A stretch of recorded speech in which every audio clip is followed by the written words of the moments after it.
Welcome to Life Church 360, everybody. My name is Matt Morgan, and I get to be the lead pastor. And I say I get to be because it's such a privilege to be your pastor. We want to welcome you to church, and we really hope that you start to connect here at Life Church 360. And some of the ways that you can start to connect is, one, you could fill out that Connect card, and that's right there on your page. And fill out as much as you're comfortable with. We would love it if you would share a prayer request with us. We pray for you every single staff meeting. And if you share a prayer request, we will pray for you by name and begin to pray with you. Also, you can begin to volunteer at Life Church 360. There's lots of places you can volunteer. We have the drive-in campus that's at 10 o'clock on Sunday mornings. We also have the opening of our Smoky Point campus coming up very, very soon. We're hoping in August, that really the first week of August if we can. And we're just watching how things change, and I'm sure you'll see that as well. We'll keep updating you. But we're going to need a full cleaning crew. We're going to need to have full camera crews, video crews, our computer operators, sound operators, all those things. And you could be a part of all of those ministries, as well as the guest services and everything else that already regularly happens. So please begin to get connected and be a part of Life Church 360. We would love to have you here. And those of you who are going to stay online for a while, we're really working on having an online ministry, not just online media, but an online ministry. So we want to make you be able to get, or help you get connected there as well. Today, what we are doing is the message is not a message from me. What I'm going to do is I'm going to be asking, we've been talking about inquisitive questions. An inquisitive question is when you ask a question when all you want to do is know the answer. It's not a question that you're trying to lead somebody to an answer. It's what do you really think?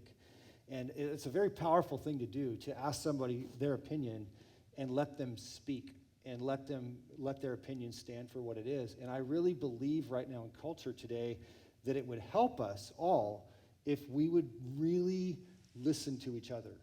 Like really say, I care enough about you that I want to hear what you think.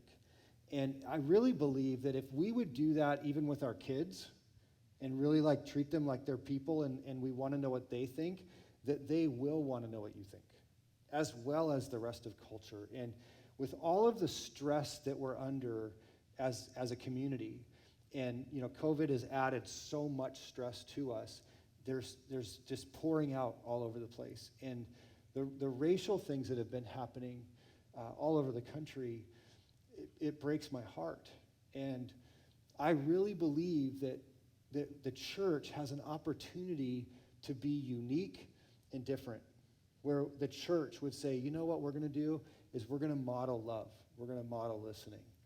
We're really going to say, I want to know what you think and how can this help? So we have some guests with us, and I'm going to ask them questions. We're going to start with this one, and we don't have to go in any order, but please share your personal story, who you are, where you grew up, and 2-3 significant things about you that would go, okay, this would kind of let people get to know you. Who wants to start?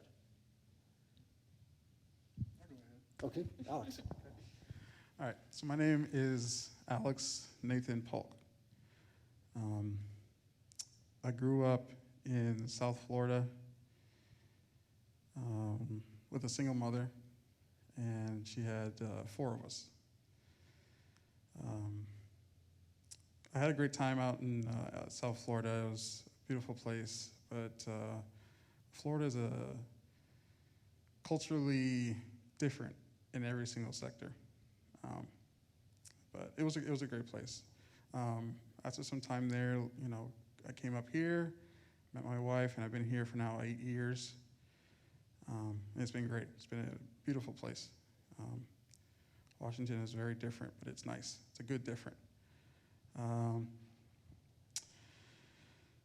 was born in Toronto, and we moved out pretty quickly. And my family is just a very densely Caribbean family, very Jamaican family, very proud family. And another thing is that my mother, she sacrificed everything for us, all 4. And we all benefit from it very differently, but She's a beautiful woman, and she is who I aspire to be. Yeah, that's me. Thank you for being here. Yeah, no problem. Thank you. Who's next? My name is Jane Haines, and I was born and raised in Kenya, and I moved here in the U.S. 20 years ago. And I'll say the one thing that's unique about me, I guess, moving into a country without knowing anyone, I moved to Pittsburgh to go to school. Yes, of course, I was scared. But growing up in Kenya was, I will say I've been very blessed. You know, I hear stories of people saying things that they've gone through, but my parents, you know, they always worked hard to make sure that they provided all that we needed. And then, yeah, moved to Pittsburgh, went to school, and then I found myself in Seattle, and here I am. Wow. Thank you for being here. My name is Christopher Price. Let's see. I was born in El Paso, Texas. My parents are still together. We've lived all over the world. Korea, Japan, Alaska is where they ended up retiring. So, and I spent a lot of my time growing up there. I've had a very diverse childhood, very enriched childhood. Parents are both Christian and are, as I said before, still together. I think the thing that would be different about me that of any note, I moved here about 3 years ago from Alaska after retiring from the United States Army. It was a very fun trip since I drove from Alaska down here. And I haven't had any regrets coming here since. Wow, right on. Welcome. Glad you're here. Thank you, sir. My name's April Chesterfield, and like I mentioned before, I was born in North Carolina. Father was in the military, National Guard. So they made, you know, actually, I'm not sure why they wanted to move so far away from Carolinas to Idaho and Oregon, Northwest. But my growing up, parents both believers later in life, so they converted from a secular lifestyle to a Christian one, and so when that happens, you get, you know, all in type of, the whole world changes and you start having to live it differently, and so we were a result of that. So I've been hearing about, you know, Jesus all my whole life, and my parents spent a lot of energy sheltering us. So their perspective on the Southern mentality for life in the East Coast is very different from the West Coast, and they chose the West Coast lifestyle for us to be brought up in. I did not hear a Southern accent growing up ever, because they felt that I'd have a better chance in life getting jobs and if I know how to speak correctly. Wow. Very interesting. So here I am. I went to school here, and dancer. I've been dancing professionally for over 10 years, and started a nonprofit dance company. And so, yeah, I've done a lot. That's my jobby. That's my hobby. I don't do it for money because that's kind of ruins it for me. So I have a full-time job, and then I dance on the side. That's awesome. That's what I do. Very cool. Welcome. Glad you're here. Thank you.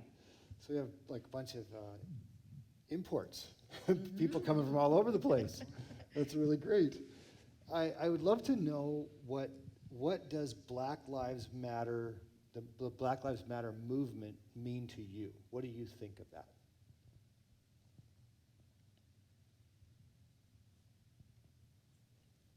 Go ahead. Let's see. To give you a little idea, let's paint a picture of a table where a bunch of kids are actually eating. Okay. And there's a child that is not eating at the table. Black Lives Matters, what it means to me is a little kid gets to eat at the table as well. Due to all of the violence, due to the police against us of our skin tone, we would like that to stop. We want to be seen as people. We want to matter as well, as much as anybody else. Statistics are actually shown that we have more of a chance for police violence against us when they see our skin tone versus any other race out there. And the movement means that that would calm down substantially. It also means that we are not seen as an object, we're seen as a person, people. And there's actually respect and care placed upon us as much as anybody else. Thank you. That's good. Sir. Who else? Yeah, Alex. What Black Lives Matter means to me is that people want to be seen as people. We just want to be together. We want to be appreciated. We want to be accepted. And then a lot of those things, most of those things don't happen. They haven't happened for a long time. To me, what it feels like,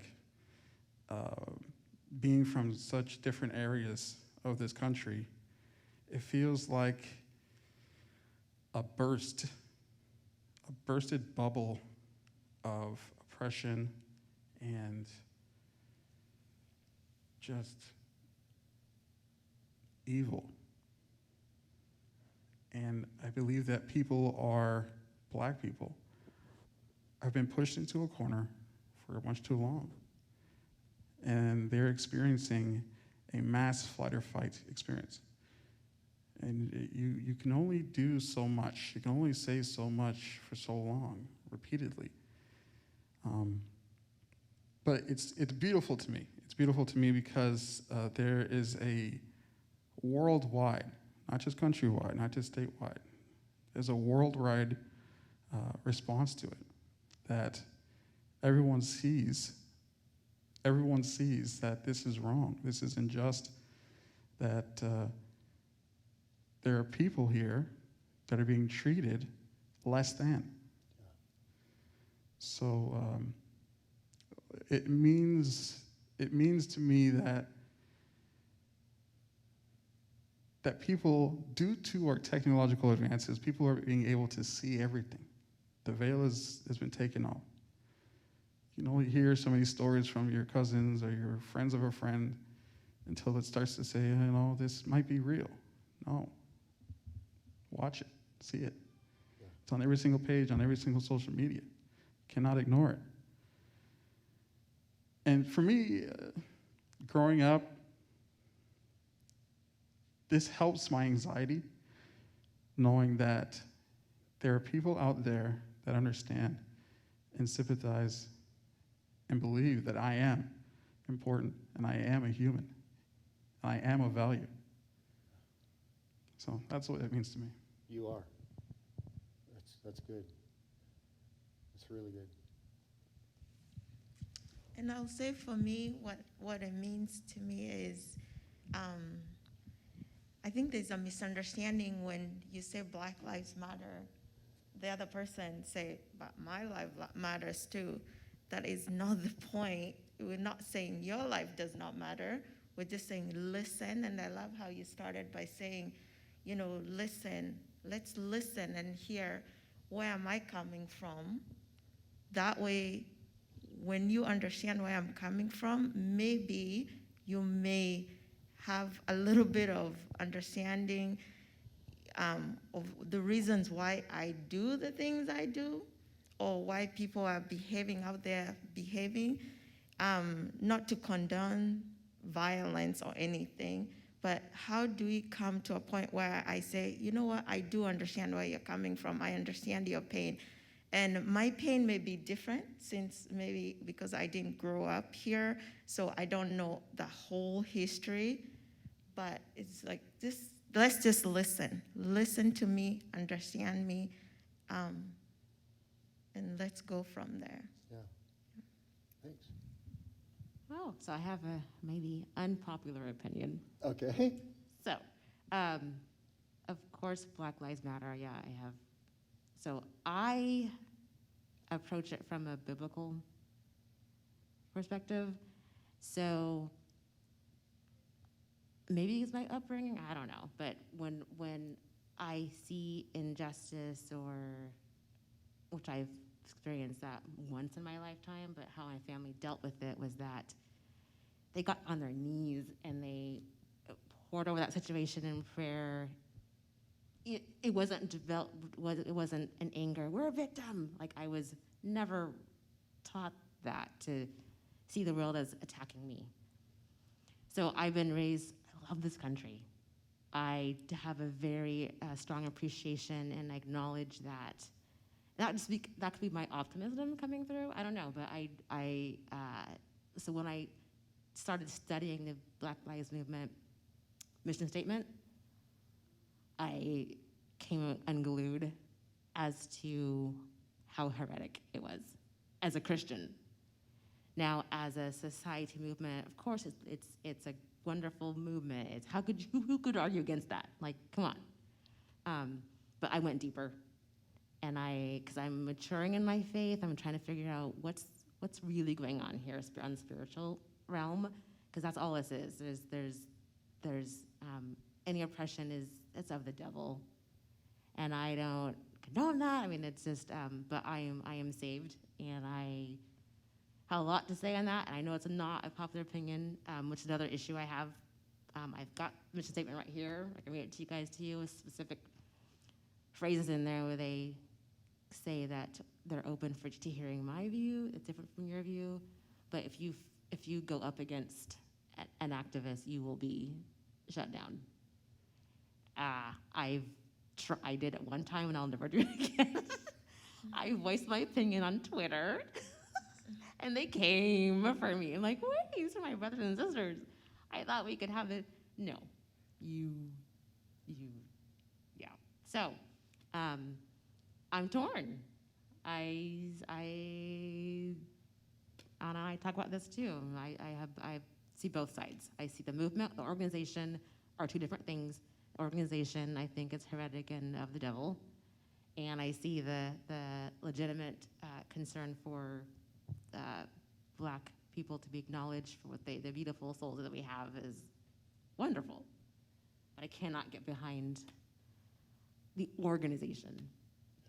Yeah, I can read it to you right here. In fact, I will. Hang on a second. Okay. And this is the mission statement? Mission statement, okay. Yeah. We disrupt the Western prescribed nuclear family structure requirement by supporting each other as extended families and villages that collectively care for one another, especially our children, to the degree that mothers, parents, and children are comfortable. Great, sounds great. The Bible tells us that men are to be the head of the household. I love that. And I think that our jobs as parents aren't to make our kids comfortable, is to bring them up. Now, I'm coming from this, I'm criticizing this as a believer. This is not a Christian organization, so I have to give them some credit, Cut them some slack, it's not a Christian organization. However, they don't support the nuclear family. I can go on. It's like,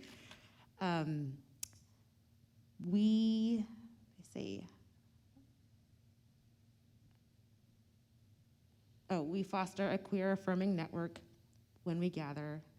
We do so with the intention of freeing ourselves from the tight grip of heteronormative thinking, rather than the belief that in the world are heterosexual unless they disclose otherwise. And it goes on, it wants to dismantle the cisgender privilege and uplift Black trans folk, especially Black trans women. There's no patriarch in their statement. I have a problem with that, because we need our strong Black men. We need strong Black men, period, in our families. And I'm so passionate about that. And I was like, so that's not popular opinion. I know that. And I wish that it was different, but I can't support it. Sorry. No, thank you for sharing. I think that's what we're here for, to hear everyone's opinion. And I think that you should be able to share your opinion. Yeah. Well, thank you. As everyone should. And I definitely hear in everyone here that black people matter, and that there has been injustice, and that needs to change. So I really appreciate this. I wanted to ask this question, and the question is, have you experienced racism yourself? And could you tell a story or two about that? And so people could hear what that's like.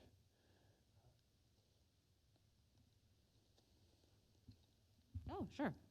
Yeah. Again, that happened when I was in high school, and it's funny that you mentioned that. It didn't hit me to that it was actually a racist experience until like recently. Because my parents were so good at sheltering us. And in their mind, oh, we want to shelter, we want to protect them from the evils of the world, which is, bless their hearts. And my dad's so sweet. He's just, I'm so sorry I sheltered you guys. I'm like, Dad, come on. He's the best. He's incredible. But we were not shown the true dark depravity of that issue until, now. Anyway, so we were in high school, and we lived in we just moved to a condo, and we had neighbors that I didn't know were writing letters protesting having a black family live in their neighborhood. Again, we didn't know this was going on. All we knew that we were very, you guys need to speak softer in the house. You don't make any noise. Like the stress level was just up here to be perfect. And we didn't know why. It's like, well, why? And I had a Cocker Spaniel, I love that dog, Princeton, came home from school one day and he was gone. They gave him away, and they never told me why. It was because they were trying to eliminate any kind of extra noise that would cause Mr. Neighbor to have more ammunition against our family. And I saw, mother crying. I couldn't figure out what was going on, and why were she so mad at us all the time? And dad's on our back about, get upsetting the mother, and letters going back and forth, between the the condo association, like they all got together. And so our church at the time got involved with, on the spiritual, on like praying. It's like, what's the big deal? Like, why is everybody, why can't we just go to high school and be normal, like normal kids at home? And they never showed us the letters that were written against us. We just got like a notice saying, trying to evict us, like from our area. And then literally the next day, just silence. No, I didn't hear any updates. Now, I kind of resent that for parents for keeping us in the dark that much, because I feel like we could have learned something from that whole scenario. But they never talked about it.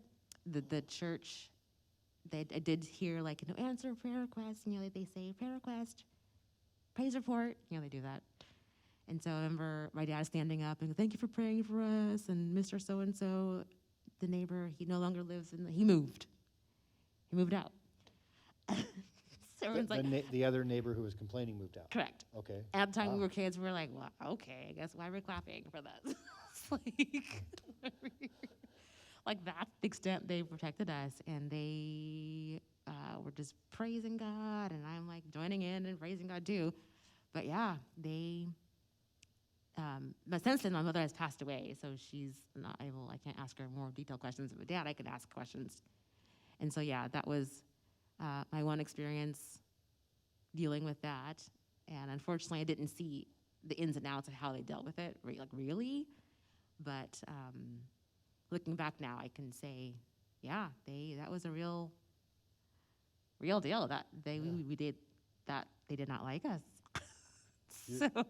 Your neighbor was the condo association, unhappy that you were black, Mm-hmm. and he was going to the condo association, Yep. and the association was saying, that's valid and we're listening to you. Because they were coming as complaints, Right. and you guys. So every complaint that came in, we tried to fix. Yeah. They had like time and date. At this time, you had this noise, and it was just after your dog barked. Just all this stuff. Right. And so my mother tried to fix all those things so that we wouldn't get evicted, or asked to, Put a lot of Uh, pressure on you guys as kids. yeah, we had to be perfect. We had to Wow. be. And then he moved, and then we Yeah. had rest of our. But I didn't, maybe they did. Maybe why they didn't want us to know the details. They didn't want us to hold a grudge or something. I don't know. Yeah. Wow. But yeah, we didn't. Oh, Wow. I have two. So a couple weeks ago, I drove down to California to see some Army friends of mine. So in the trip, I got rerouted to Klamath Falls, Oregon. So I'm a pretty personable guy. I talk to everybody. I'm walking through the Walmart, and I'm getting stares from everybody. And I didn't think anything of it until I turned around and I was watching associates just clocking me through the store.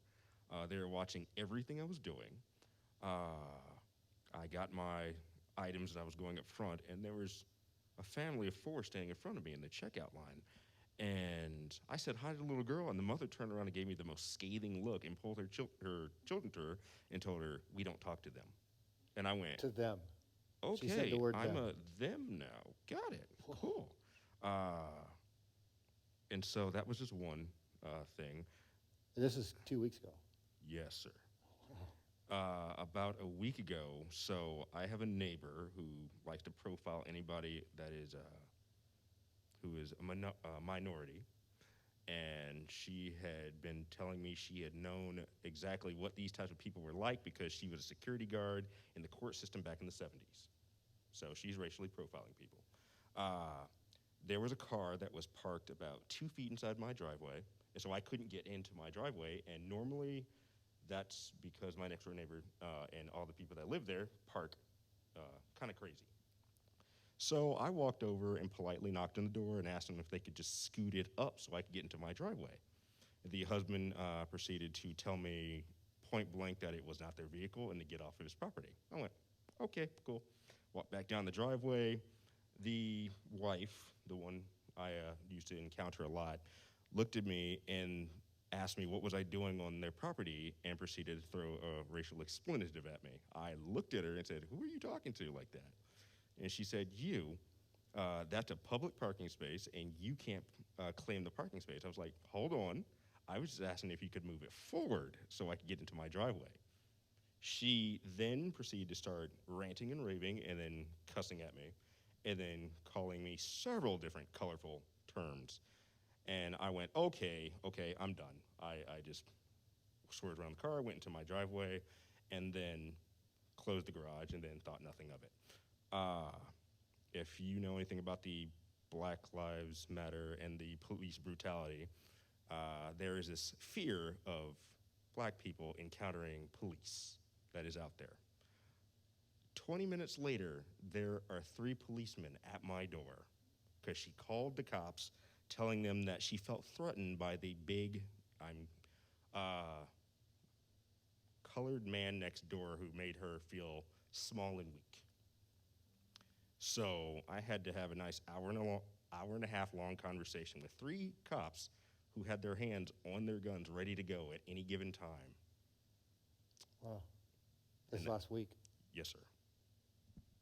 Wow. It's pretty fresh, like the last 2 weeks. Yes, sir.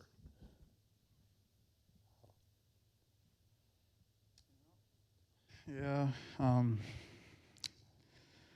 only had one, but there are other encounters that you have, just like Chris's encounter, where you start to think and you start to wonder what's going on.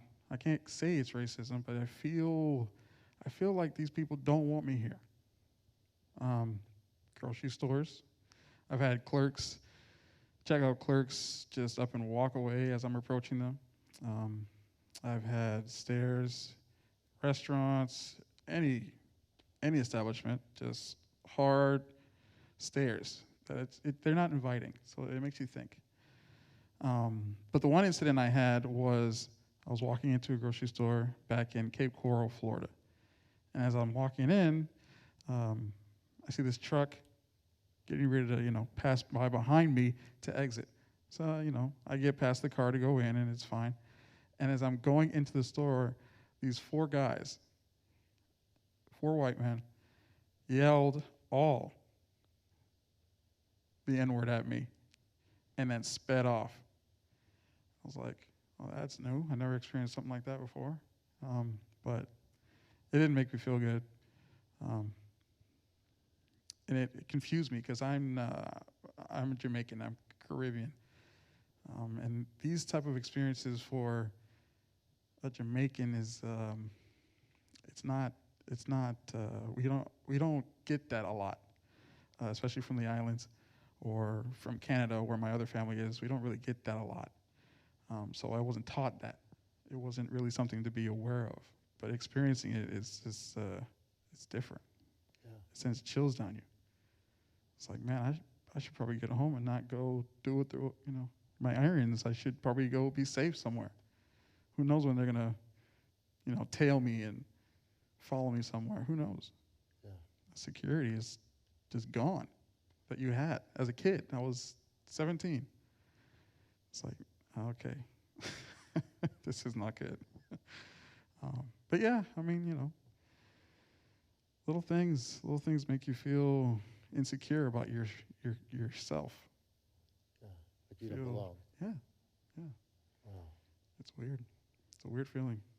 But that's it. That's my experience. Yeah, I'm sorry this stuff has happened to you. It's just not right. How about you, Jane? Well, mine is actually, after listening to you guys, I'm like, oh, It's not a contest. like, oh, geez.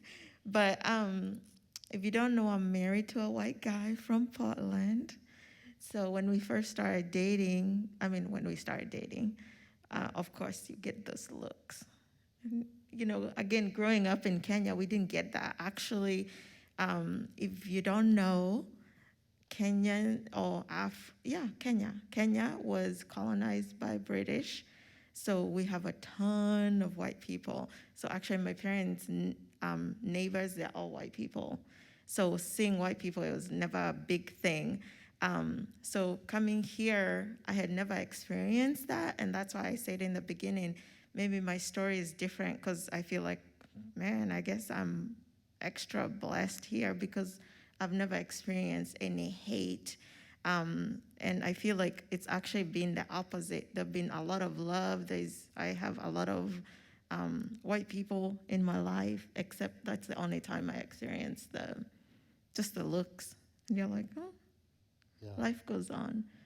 But yeah, Is it just like disparaging look, what is yes. a white person and a black person doing together married? Yeah, exactly. Wow. Working together. Yeah, especially on the East Coast. We took a cruise. My husband's also white, hence Anna is my sister-in-law. So we always make fun. It's like we have the most diverse, which is true. We have a very diverse family. So talk about your family because it's Yeah. unique. So Anna and I we're both married to brothers. Uh-huh. So Chesterfields. Anyway, so we went on a cruise in New Orleans. Whoa, that's a culture shock. So your husband's white. Yes, very Yeah, very white.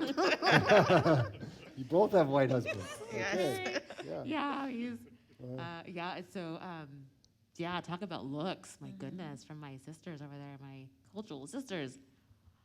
To the point where I turned and my husband's like, babe, they're not like you. You don't confront. Because I was going to say, excuse me, Uh-huh. what are you looking at? So just leave it. And That's awesome. it took a lot because I'm a firecracker. But yeah, and so I just observed and, it's like, they're probably trying to put myself in their shoes. Like, why would they be so upset with me? What did I do to them? Type of thing. And it goes deep, Yeah, it does. from their perspective. So yeah, let it go. Just let it go. Yeah. That was a new experience. And to me, I was staring back 'cause I thought they were just gorgeous. I'm like, I don't see that here. I see, Arlington. I see a lot of white faces. Right. And so for me to go back there, I'm like, oh, this is wonderful. I'm like looking, and they did not appreciate that. But yeah, it's very different. So you would probably Have you ever been back east before? Like Um, Georgia or no. Florida, even Oh, yes, I have. Yes, I have. Atlanta? Yeah. Yeah, it's you. So you know. So it was black people looking at you going, what are you doing, girl? Yes. Oh yeah. Yeah, Oh, okay. yeah. Yeah. Wow. You're not alone. I've gotten that too. My wife is Pastor Anna's sister. Oh, Um, why aren't small you up world, here? Small world, yeah. But Pastor Anna is our pastor of our Spanish campus, right, and she's from Nicaragua, and she's a wonderful lady. So it's a fantastic lady. everyone's mentioned Anna. I thought I'd mention who she is. But yeah, it's just incredible because I don't notice it. I'm just obliviously, having a good time. And my wife is like, "Why are all these women staring?" I'm like, "What are you talking about?" It's like, "These women they keep giving me dirty looks." I'm like, "What are you talking about, honey? I don't see anybody." He's like, "No, honey, you gotta watch these women. You'll see them." We were in a Puyallup fair, walking around. I was like, "Man, you're getting looks? I don't know what you're talking about." Whenever I get looks from a black man or woman, I say hello. I gave a black man a nod, Yeah. But she was getting dirty looks. I was like, "What is going on? Why would you get dirty looks?" It was just so weird to me that they would look at her and be like, "Well, what are you doing?" And you're from the Caribbean, so like you're both from the Caribbean. Right. And black and Hispanic It's just a in the melting Caribbean pot. is normal. Right, absolutely. As far as you played together as kids, you've lived together as people, like that's normal. Absolutely. Yeah. Yeah. I don't know. Wouldn't that be beautiful if that could happen here? Yeah. Black, white, whatever color, Right. if it could just be people. See, the thing, the beauty of it is it does happen. It does exist. Yes. This is not a foreign, abstract thought. The life that I lived growing up in South Florida, melting pot. All the people I interact with, talk to, white, black, Hispanic, Asian, Indian, beautiful people. They're friendly, happy. I think that's what it is. It's because it's such a massive melting pot. But once I moved up to Cape Coral, which is predominantly white, it was a whole new world.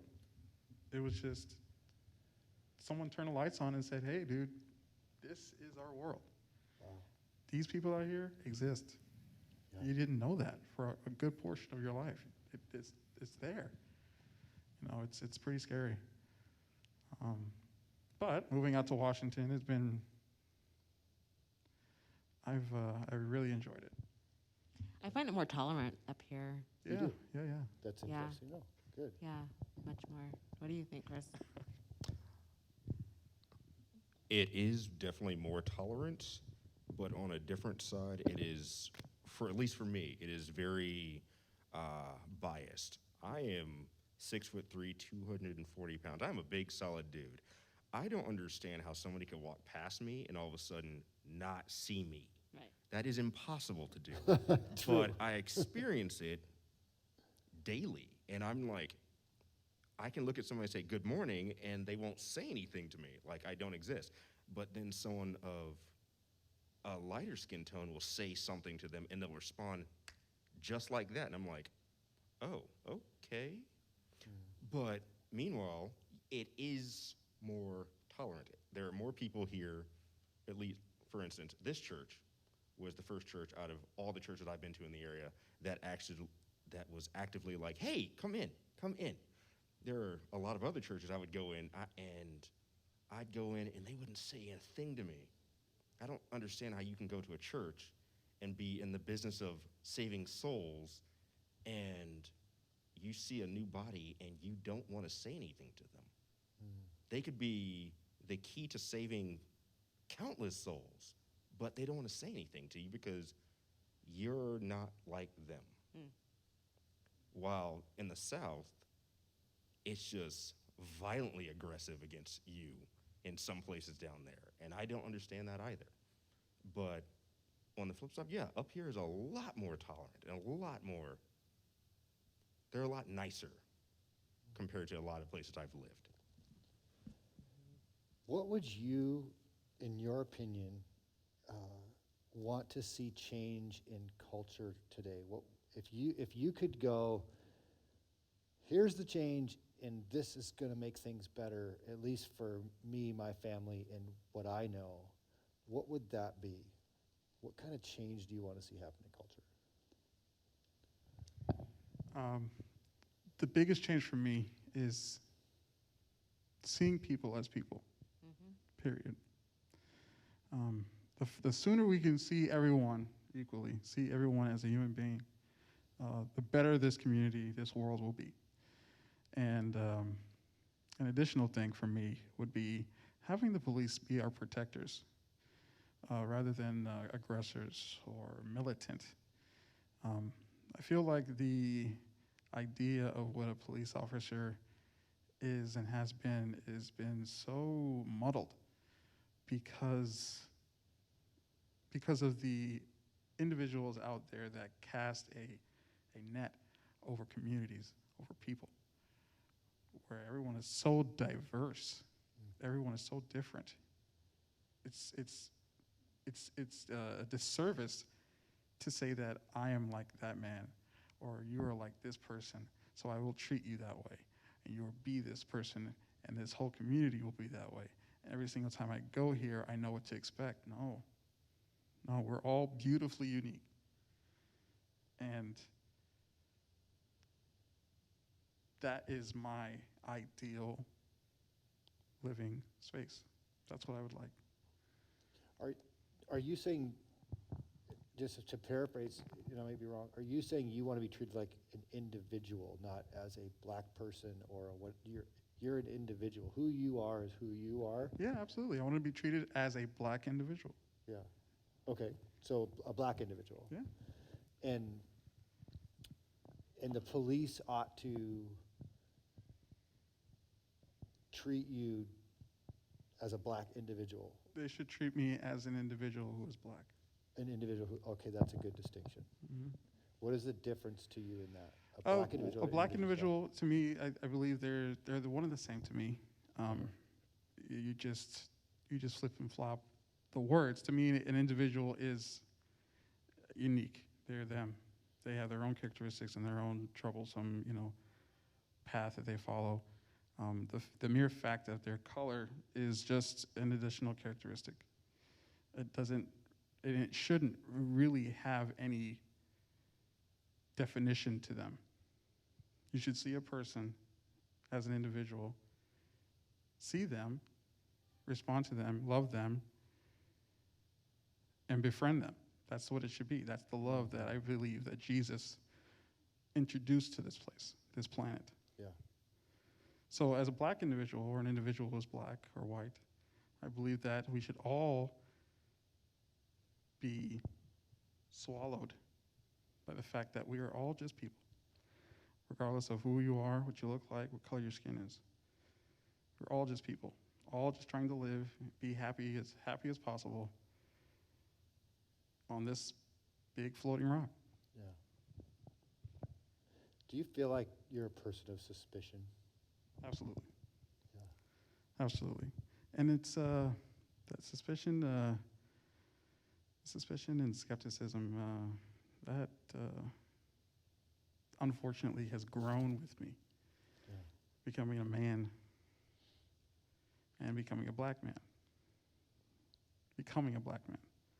Because I am Caribbean, and the black man is different than me, but we are one and the same. Accepting that I am a black man is a road that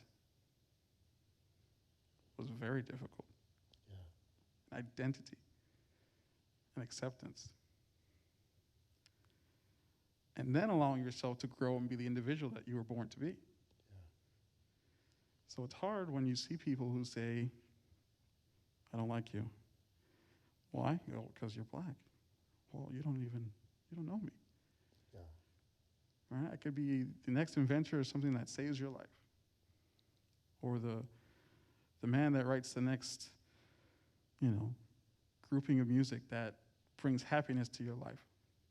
The fact that you don't like me because I look different or I'm darker, it's such a sad, sad, sad thing. Yeah. I agree. I'm only 28 years old. So this like I mentioned anxiety earlier, this is a very tight place for me to be. But there's positivities, and there's good that will come of it, just like we are here.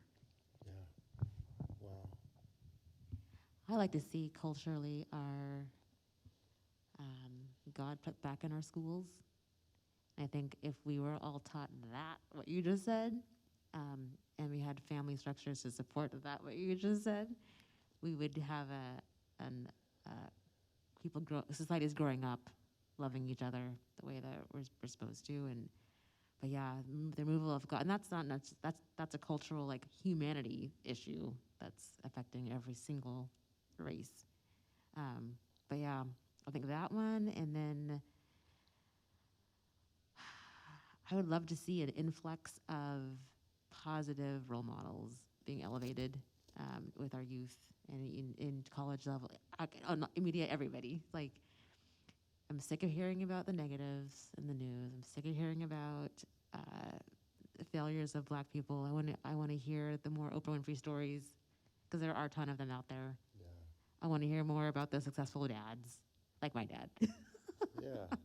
You know what I mean? Like, I want to hear more of that. Like, that's going to inspire kids to be like that, not the next, 50 Cent and Jay-Z, Yeah. So maybe you don't know. I don't know. I know the news. Good. A little He's bit. got it down. Yeah. My daughters love hip hop more than anything. There's another issue. Yeah. Oh, yeah.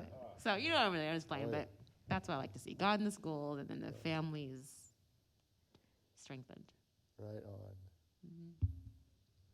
For me, I want to see people get along. It's so frustrating when people just get to arguing and not wanting to agree to disagree. Like, it's okay, we're all different. Why do you have to convince me that an orange, it's a banana?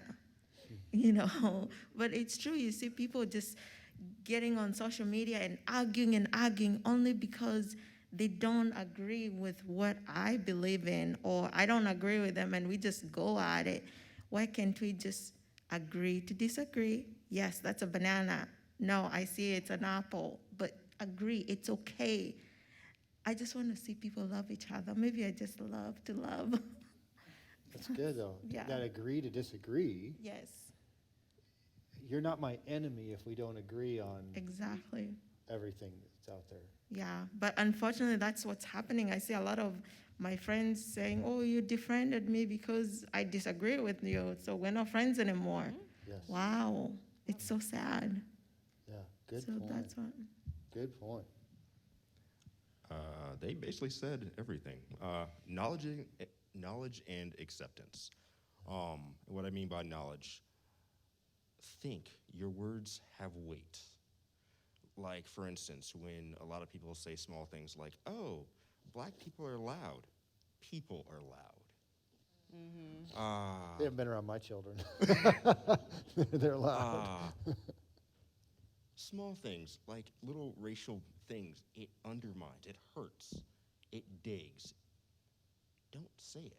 Look beyond that. If you can see beyond that, you'll see there's a soul that has heights and valleys and great things and horrible things about them. And they all need to be loved regardless. Yeah. That's what I want to see change. That's good.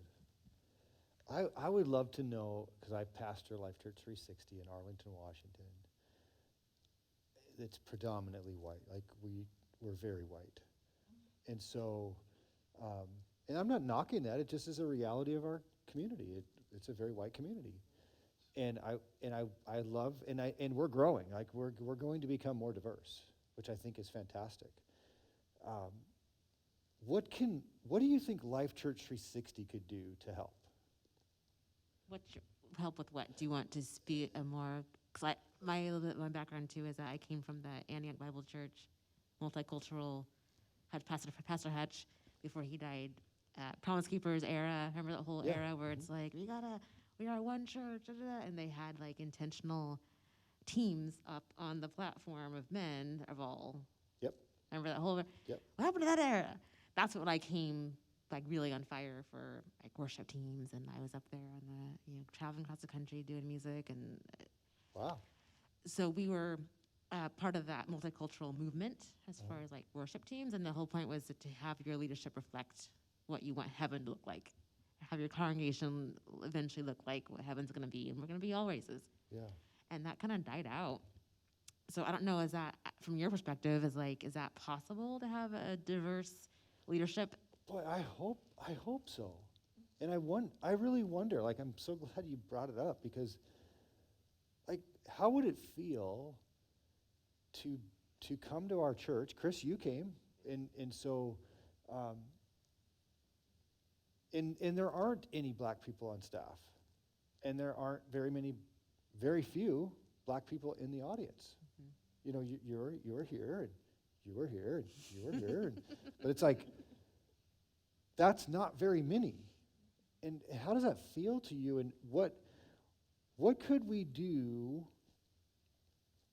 as a church that would like help that? How could we help that? Because I would like to see an integrated, Yeah. like we planted a Spanish church because Hispanic people are super important. Not that any other people group isn't, but like we started there. Black people generally speak English, so like they could be part of the English congregation. Like that would be, and boy, would I ever love to have. I mean, not to be stereotypical, but as a compliment, the voices and the music ability is off the chart. We did youth choirs back in the day when I was a youth pastor, and I'm telling you what, we traveled around the world and heard. I mean, you're just like going, whoa! I wish we had that at our church. So I would definitely love all of it. Yeah. So how as a church could we help the racial issue and just also be a church where we could become more ethnically diverse? Yeah, like heaven's going to be, yeah. I know they were very intentional. They were seeking out, and they started with the music, Pastor Newby, who's over at SPU now. So we shared musicians. Was it a white church you were in, Yeah. and they hired a black music pastor? Cool. Yeah, and Ken Hutchison was obviously a black guy, ex-NFL guy. But so yeah, and then he went from there and he started cherry picking people who had the same vision. Okay. And he'd go and get them. They'd go find these people that had the similar vision, and then we would have. The music was very diverse. We had a cappella Sunday, we had percussion Sunday, country western Sunday. Right on. We'd alternate. The choir would come up on Sundays, and we have the typical praise team, but it's always different. Yeah. But that was their mission. So that's kind of what they're used to doing, is going to hunt down people with a similar passion, and they share musicians. And to this day, I know musicians still bounce around different churches. Do you feel like it helped that, okay, this was a white church, hired a black worship, a leader, let's just say a leader that's black. Does that help when you're black and you walk in the Huge. door and you Absolutely. go, oh, hey, Yeah. there's, Absolutely. Yes. okay, And I tell message you, heard. Sorry. No, I'm glad you're saying it. no, I was gonna say it would. Yes, it does, because I'll tell you a quick story. I used to live in Granite Falls, where there's hardly any black people there, and when they built Rite Aid, and I remember I was checking out, and this black girl is coming in, and we literally just said, oh, "You're black," and we're best friends till today, Oh, right over on. 10 years. So yeah, it makes a difference. Yeah. Because you feel like you can, what is the word? You can relate. You can, yes, belong. But also, I'll tell you how I became a member. Well, I'm not quite a member yet. I will. Yes. But the reason why I'm still coming here is when we moved in Marysville, I had gone to a lot of different churches. and I didn't really feel it. And I came here without my boys just to check it out. And that day you stood up and you shared that you guys were heading over on a mission to Kenya. Why do you think I'm still here? Yeah, come on. Yeah. Your hometown? So it matters. Oh, it's so good. It does matter. This is a wonderful church you have here. I believe immediately what we can do, or what this church can do, is to listen and to learn. Those two things are powerful things when you're dealing with people who have hardships. I believe firmly that the hardships of the few, it is the absolute responsibility of the church to swallow them, What do you mean by that? to relate with them, to understand and to feel their pain, Okay. and to help them dissipate the pain and fill themselves with love. I believe firmly that the church was brought together, created to reach out. I hear you, brother, sister. I feel your pain. I feel the radiation of this overwhelming insecurity in you. Come. We love you. We want to talk to you. We want to be there for you, and we want to be with you, and we're walking with you. There's 4 of us here now. And I believe firmly that if the church, and they will, hear us, this will help them better understand just a little bit what millions go through. Yeah. So the church, beautiful, powerful, but listen and learn. Listen to your people, learn from your people. I like that. This is going to be slightly different than what everybody else has said. Stay on the path that you are leading them down, sir.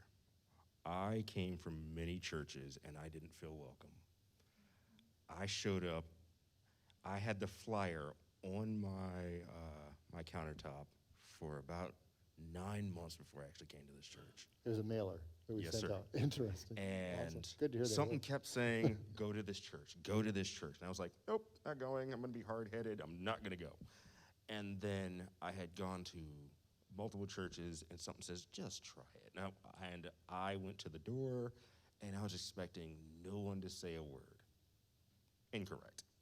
I barely got in the door when your wife was one of the few people who was like, hi, welcome to our church.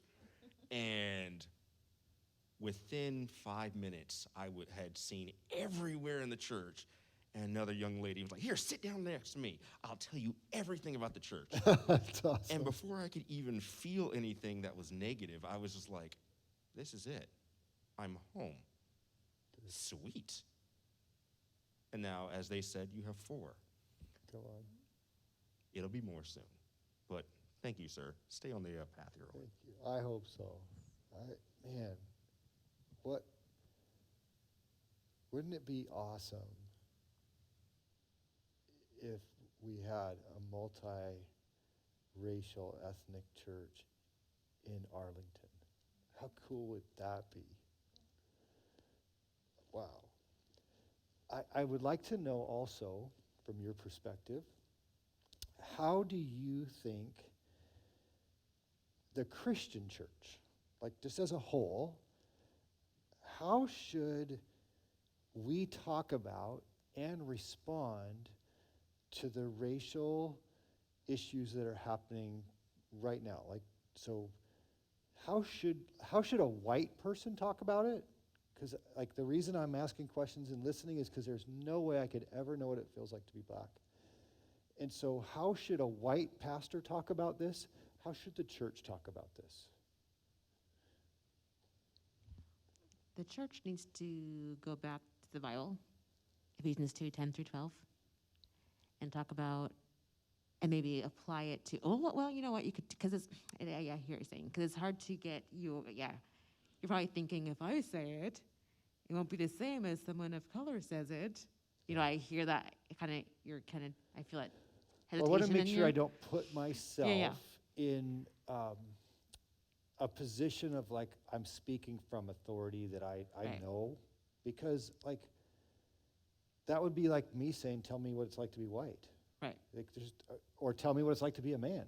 Like, that wouldn't be fair of us. I wouldn't to talk about being a woman. I couldn't talk, and so I wouldn't want to say the wrong thing, Right. whether it be black, woman, any other issue. So it'd be helpful to know, like, how do you think the church, because I don't know if the church always has said the right things at the right times. Right. However, if you're speaking the truth from the Word of God, then you can't go wrong. Yeah. So, and if a black person has a problem with that, then question what their that's them. So you're like, teach the Bible. Correct. You're fine. Okay. Well, Don't no, make I it know, about but racial issues. There's just make it there's so many layers. There's like there's sociological studies say this, and you have people that come from that perspective, and you have people that I'm a Bible believing, Bible thinking person. So all that noise on the outside doesn't affect my attitude. You got those people, yeah. which is like the most easy to talk to because they're speaking the Bible, speaking the Word. But then you've got their pains come in and affect their hearing. Making them blind, they have hate in their heart also. I mean, I can admit I've got my own prejudices, not against races, but against all kinds of people that I working on it. Yeah. Yeah. So yeah, but as a pastor, I hear what you're saying. I just encourage, I think, unless you have something else to add, just stick with what the Word of God says about humanity and love and race and reconciliation.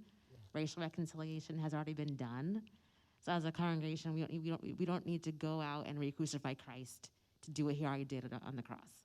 Okay. He reconciled the Jews and the Gentiles, which was the biggest division of humanity known to man, because God divided those people, Gentiles and Jews. He distinctly divided those people. Gentiles, which all of us were, Yeah. we had no chance in heaven. He reconciled those. So all these other issues going on with race, praise God that's what we have to deal with, because if we're all Christians, we're going to see him in eternity. Yeah. So I think starting with that kind of truth, that biblical truth,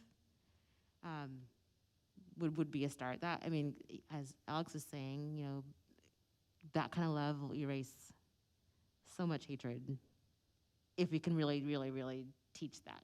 Yeah. So as far as having a diverse worship team, having a diverse leadership team, that's all going to just be make that message received easier. Does that make sense? Mm-hmm. But yeah, as far as like the content, what do you say? You don't need to go read a bunch of books, just except for the one that counts. Yeah. And keep talking, keep talking to each other. Like, I learned a lot just from hearing you guys' stories, and you get your own little bubble of your circle of group. But I think forcing us to get outside of that bubble, super helpful. Yeah. That's good. I understand what you're saying, but I do think that it is very possible for you to understand the hardships that a human being goes through. Yes. And explain that these are wrong. I am black, you're a white man. But if someone does something to us that is wrong, you and I both know it's wrong. That's right. Through the Bible, we know it's wrong. Yeah. Through our Lord and Savior, we know it's wrong.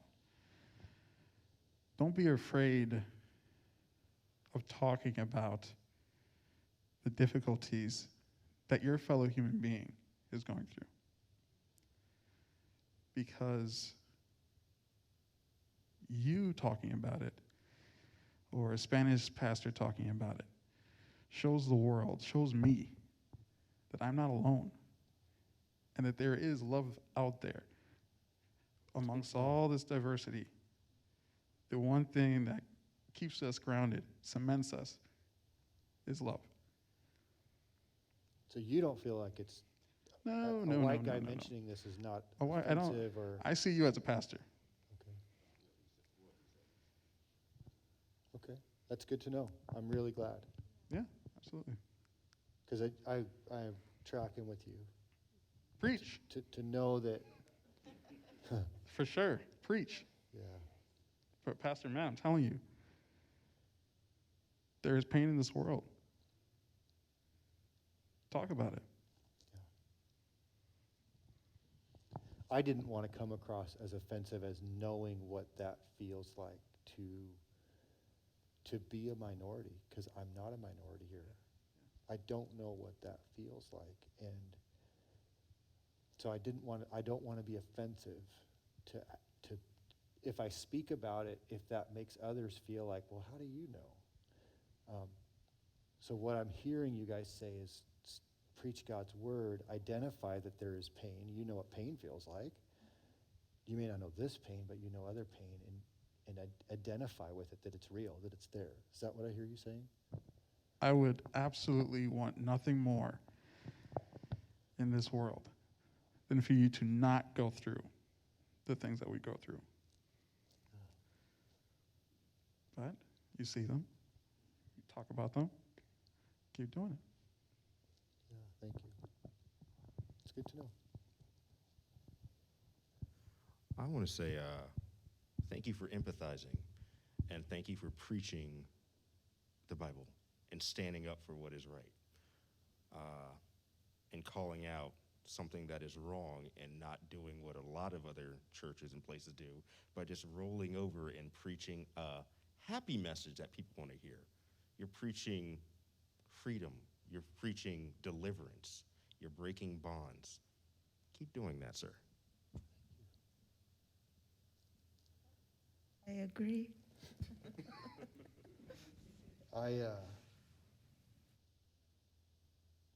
Is it okay if I respond to one thing? I'm touched by you talking about anxiety and that fear of those guys saying that to you. Growing up in Wytopia, really, guys, like, you hear the white I've never world. heard of that place. The white world. Really, we have, in lots of different ways, have been told that black guys are bigger, they're stronger, and they're faster. And you better be careful, because they'll hurt you. And not because you're black and mean, but because you're just bigger, faster, and stronger. And we were taught that everybody can be mean, whether doesn't matter what you are, but you better watch it, Whitey. You know, I mean, listen, they'll take you out. And it's been a fear. It's like to hear you say you have fear over, I'm like going, dude, I know what that feels like. I wonder if a lot of us just have a whole bunch of fear. That, like, we think we're all different. Like this radical difference, and we're human beings that, anyway, thank you for sharing it. And that's the first time I thought about that. Like, wait a minute, you're afraid of me? No, I'm afraid of you, you know. You said something earlier. You just said something. When I was growing up, I was always taught that no matter what I did as a black man, I would have to work 3 times as hard. And no matter what, I would never be able to measure up to, let's say, a white guy. Wow. I would never be seen the same way. I would always get looks. I would always be stopped. And I always had to fear and wonder in the back of my head, is this it? If there was me and I was highly qualified to go up against a white guy in a position, I wouldn't get it. Wow.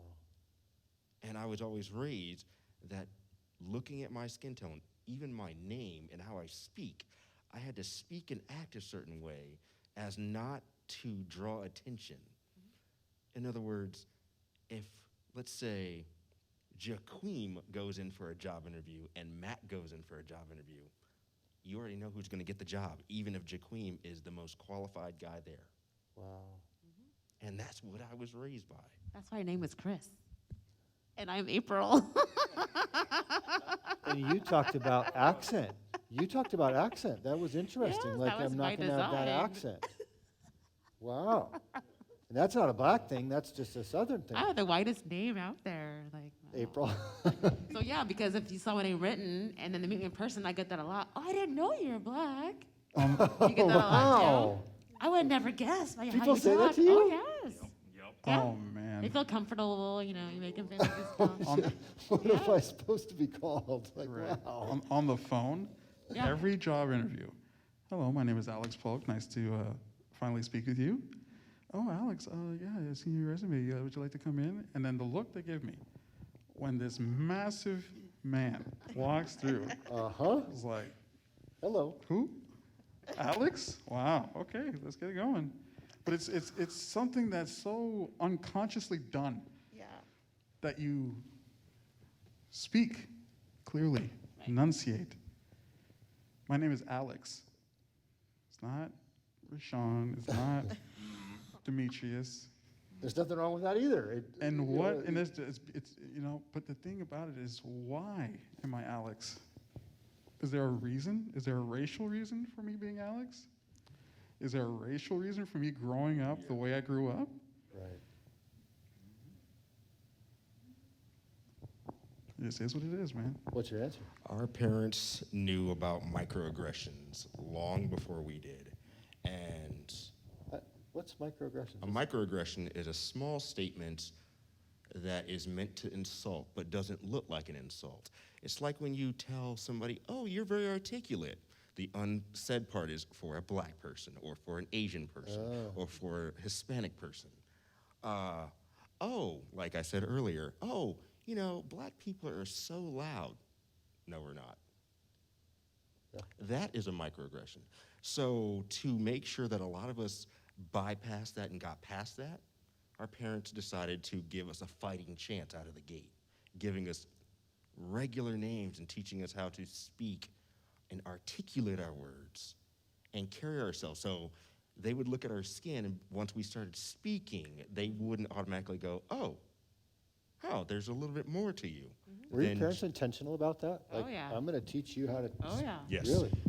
My mother was an English major, and so she would take broadcasting classes. Yeah. So that broadcasters have a certain rhythm that they speak in, and it's very neutral. And so she raised us with that neutral English as a dialect. Interesting. Yeah. Yeah, actually, it's crazy. My mom, single mother, incredible lady, but she knew what she was doing. My father's side is deep South side.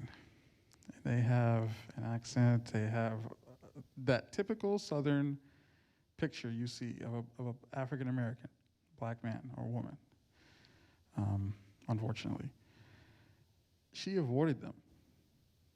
That's a whole side of my family that I've never really known Wow. because she didn't want me to be exposed Right. Really? to that life.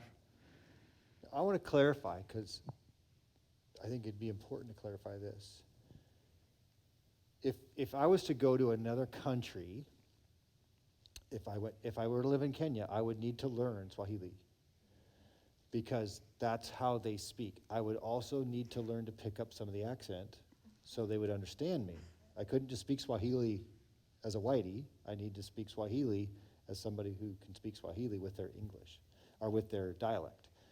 So that would be adapting to the culture. You're not saying this was to adapt to the culture. You were saying to fit. Are you saying this is to fit in with the white person? Yes. This was a survival mechanism. Yep. It was giving us a fighting chance. Yep. I think that's a very important thing to notice. Did you want to add to that? No, I agree. It also creates division amongst other black people Yes. Yeah. because I speak the way I speak. They don't How like dare it. you? It's not even a matter of they don't like me. It's an immediate trigger of you're different than me. Yeah. And you now are not a threat, but you appear superior to me. Yep. Ah, you're acting up. Yes. Okay, gotcha. This is just who I am. I talk like this. I don't speak with any accent. It might come out every once in a while while I'm angry. Yeah. But, you know, I am just who I am.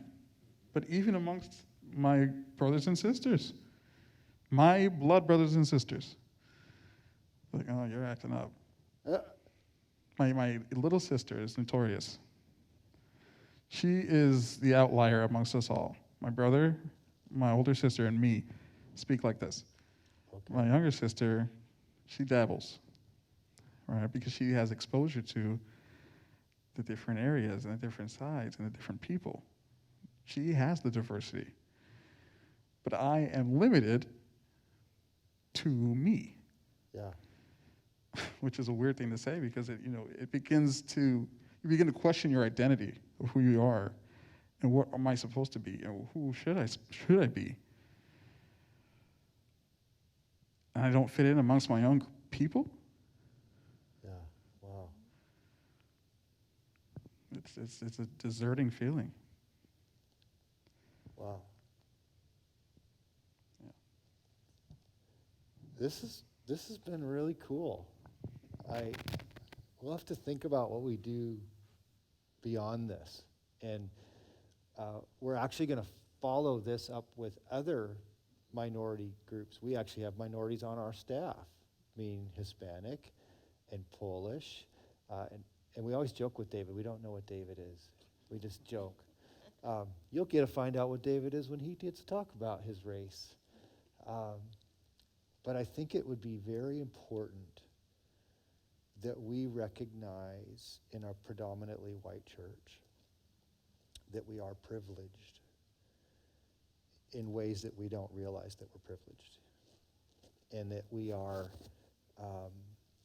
we have experienced a much different social interactions than somebody who, and when I say minority, I just mean that means there's lesser of them. So that's, I've gone to cultures where I'm the minority because I've traveled around the world. So that's not a negative thing, but what it is like to be a minority here, we don't experience that because we are the majority. Mm-hmm. And I think it's important that we recognize that. I think it's important that we recognize that we are different and we're the same. We're people, and we hurt, and we have fear in us, and we have all kinds of stuff going on in us. And man, if we could just actually be brothers and sisters, I look forward to the day. I do. I think it's going to be cool. So I want to thank you guys. Thanks for coming in. Church, if we would just listen, I think listening is loving, and that's what we're called to do, is to love each other. In fact, 1 Corinthians 13 says if we don't have love, we got nothing. And so that's what we got to do, church. We got to love. And so I want to encourage us to listen and love. God bless you guys.